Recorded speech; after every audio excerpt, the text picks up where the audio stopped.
Have you ever wondered why countries smaller than India are called developed while India, with its power and culture, is still developing? The answer doesn't lie in resources, it lies in our mindset. Hello, humans. Welcome back to my YouTube channel. India is a nation with immense potential for growth and development.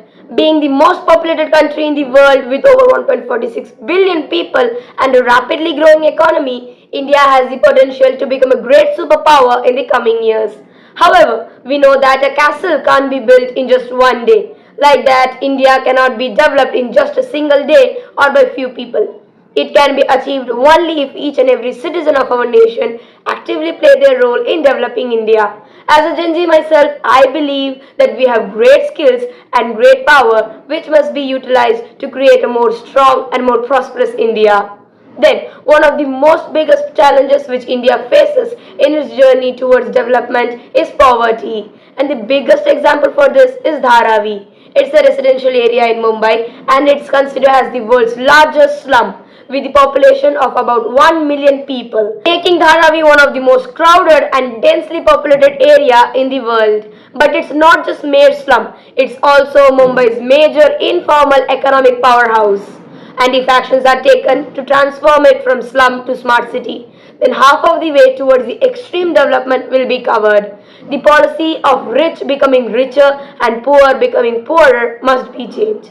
Well, India is the fourth largest economy. Sounds so cool and powerful, doesn't it? But where do we actually see it? Not in the overcrowded trains where people push through daily. Not in the children dropping out school because survival comes before education. Education is also crucial for India's development.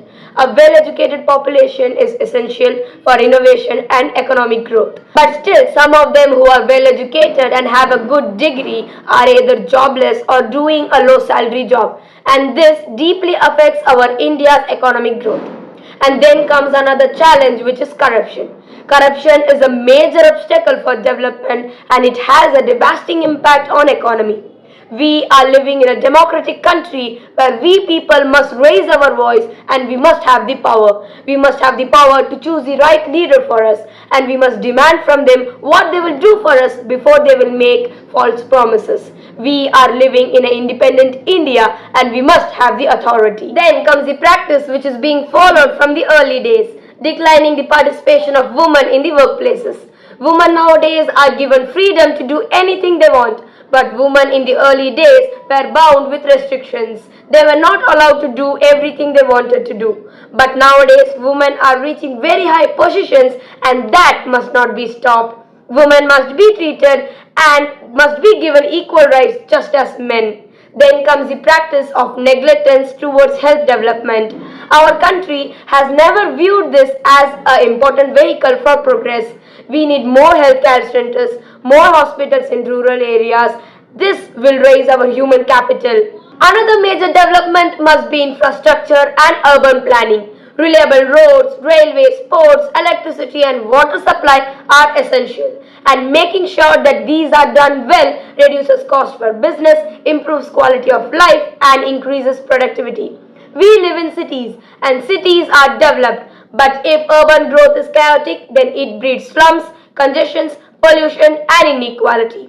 Inequality. This brings me to my last point. Still in India, a lot of peoples are discriminated on various aspects such as religion, caste, community, bank balance, etc. And these thoughts of people must be removed from the roots of their mind because people are simply killed for dating or marrying someone from another caste or religion.